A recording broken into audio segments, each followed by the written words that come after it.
আসসালামু আলাইকুম, মধুর হোম স্টাইল কুকিংয়ে আপনাদের স্বাগতম। আজকে আপনাদের সাথে শেয়ার করব কাটা ছাড়া মাছ ভুনা। কাটা ছাড়া কীভাবে মাছ ভুনা করবো সেটাই তো ভাবছেন। আসুন ঘরে থাকা অল্প উপকরণ দিয়ে কীভাবে কাটা ছাড়া মাছ ভুনা করবো সেটাই শেয়ার করব। আমি কিছু মাছ নিয়ে নিয়েছি, সেটা যে কোনো মাছই হোক না কেন, রুই, কাতলা, যে যেটা খাবেন বা আপনাদের ঘরে আছে সেটাই নিয়ে নেবেন। ভালো করে ধুয়ে কিছু হলুদ গুঁড়ো, লবণ আর পানি দিয়ে আমি এগুলোকে সিদ্ধ করব। এগুলোকে এখন আমি চুলায় বসিয়ে দিব, ঢেকে দিব। বলক চলে আসছে, এগুলোকে নেড়ে চেড়ে আমি এখন কাটা ছাড়িয়ে নেব।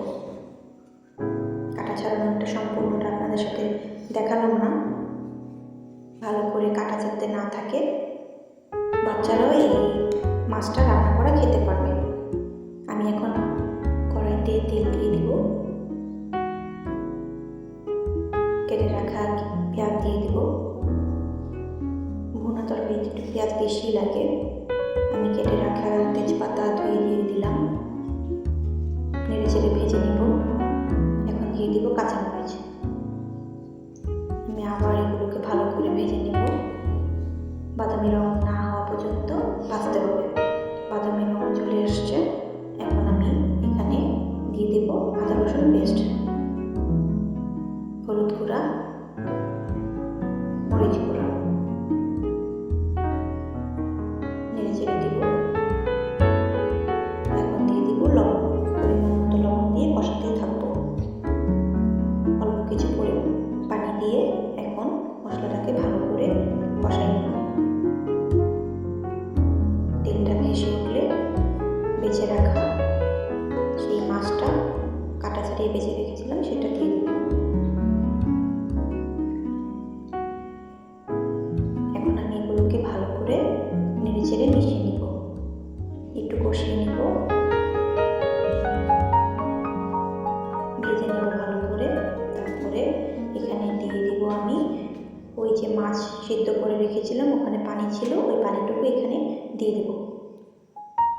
এখন আবার নেড়ে চেড়ে দেব, নেড়ে চেড়ে পানিটা শুকিয়ে ভালো করে কষিয়ে নেব।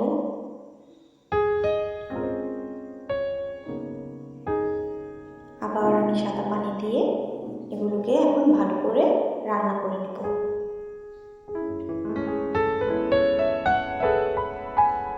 ঢেকে দিব, ঢেকে দিয়ে বরফ চলে আসছে। এখন আমি এগুলোকে আবার নাড়তে থাকবো। নাড়তে নাড়তে যখন পানিটা গাঢ় হয়ে আসবে, তখন ঘন ঘন তরকারিটা নাড়াচাড়া করতে হবে, তলায় যাতে না লেগে যায়, এই জন্য বারে বারে নাড়াচাড়া করতে হবে।